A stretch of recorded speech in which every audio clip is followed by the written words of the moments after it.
Hi guys, I'm here to show you my technique on how I do my facing for my clothing. Normally, as you can see here, it is required that you take your interfacing and your facing and you fuse them together like you see here, and then you come and you stitch it together. Now the way that I like to do it is, here I have my interfacing. I'm going to pull back a little bit so you can see.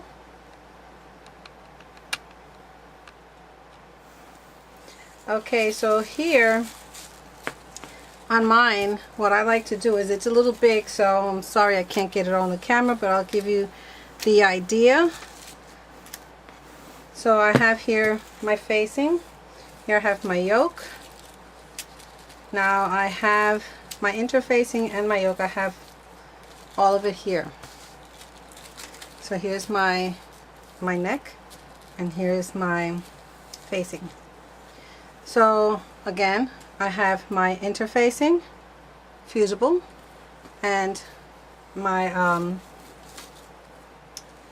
facing here.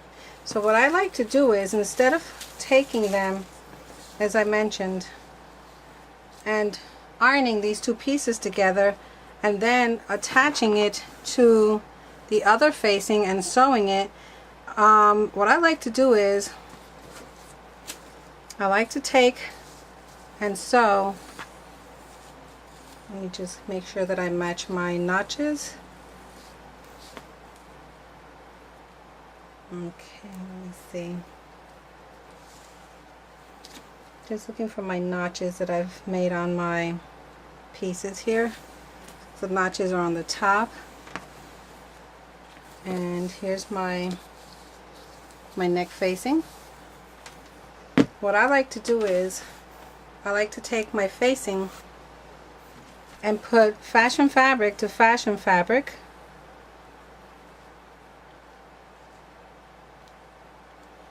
pin it together,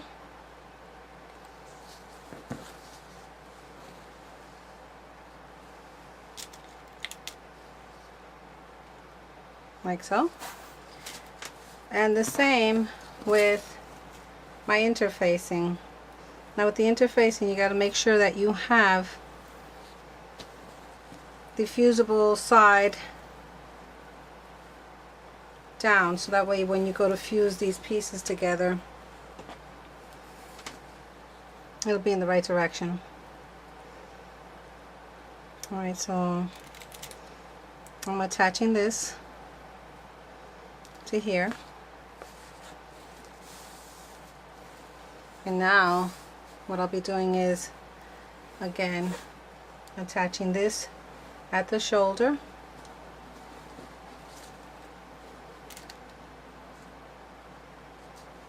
and doing that. So what I'm going to do is, I'm going to take this to my machine with all of the 4 ends that I have to sew together. Alright, so this is going to be, this is my fashion fabric. This is my interfacing. Now what I'm going to do is, I'm going to go to my sewing machine and I'm going to sew this here. For my purposes, I like to use a serger, so I'm going to serge the seam allowance over here, and I'll do the exact same thing on the end.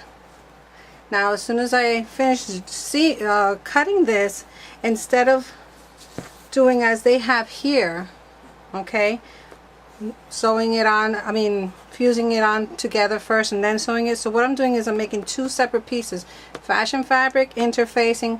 As soon as I sew my seams, what I'm going to come back and do is, I'm going to take my fusible interfacing and I'm going to take my fashion fabric as soon as everything's been completely sewn, and I'm going to take it, I'm pretending that this has already been sewn over here. We'll just pretend for the minute, and then I'll come back and I'll show you what it looks like. So pretend this is already serged. I'm going to attach these 2 pieces to each other. Okay? Wrong sides out.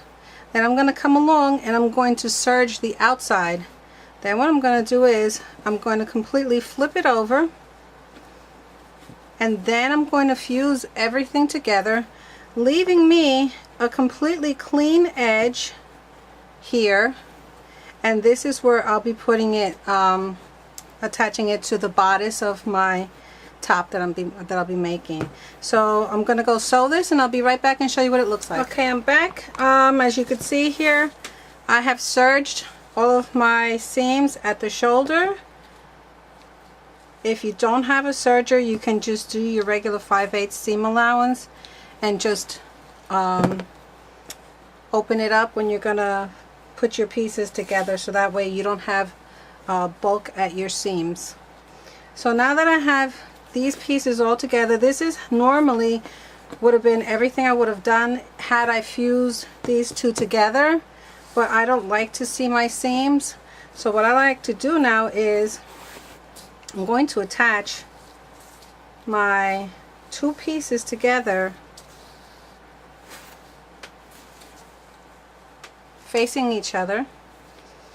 Again, I'm going to take and I'm going to pin my outer edges.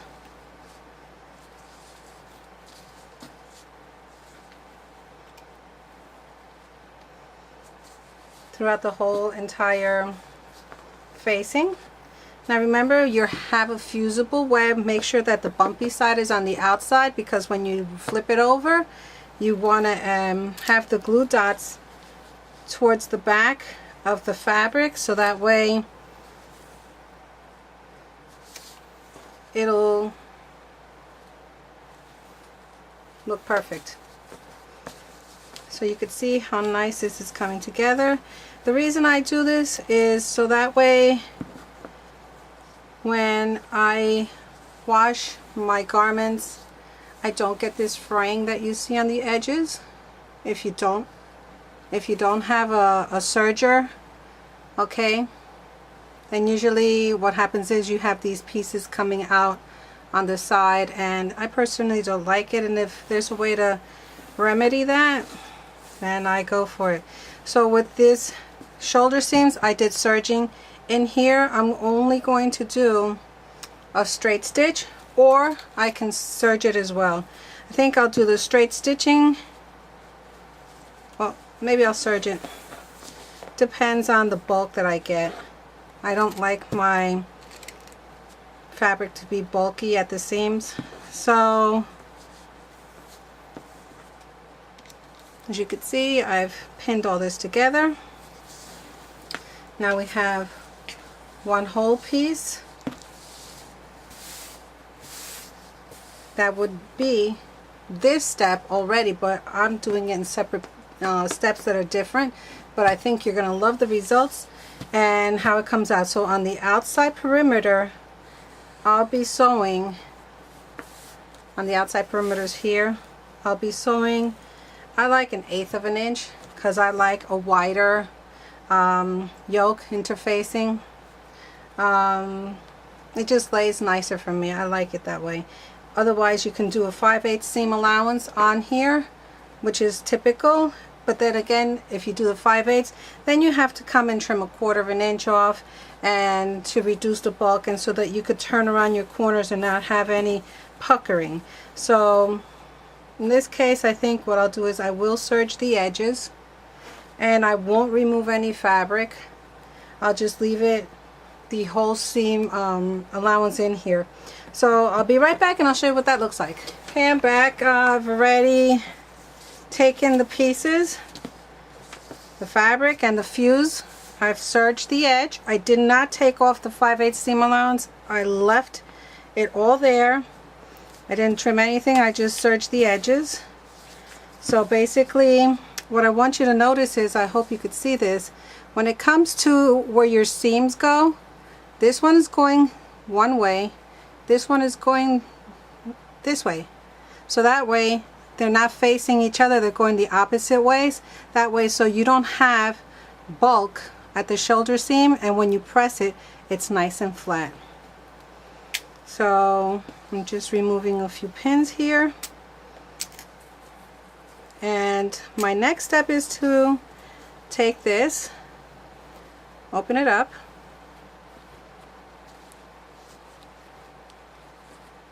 Now what I'm doing is I'm opening it up so we can get the interfacing to come, the glue dots meet the back of the fashion fabric. Now you see when you just use 1/4 of an inch at the edge, you see you get a nice round edge here without puckering, because there's little weight of fabric here in the end.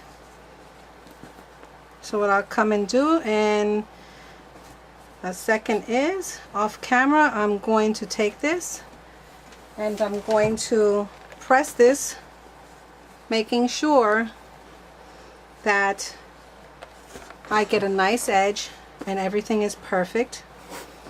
And then the next thing that'll be left to do is to attach this to my garment. I'll be right back and show you the finished result. Okay, I'm back. I just finished pressing my interfacing to my facing, and as you can see here, okay, you see that I have perfectly clean edges. No weight. The only bulk that you have here is the seam that is created by the serger, which is very little, and here at the shoulder area you could see that is all nice and clean. So the way that I just did it, this gives me a nice clean edge that won't ravel.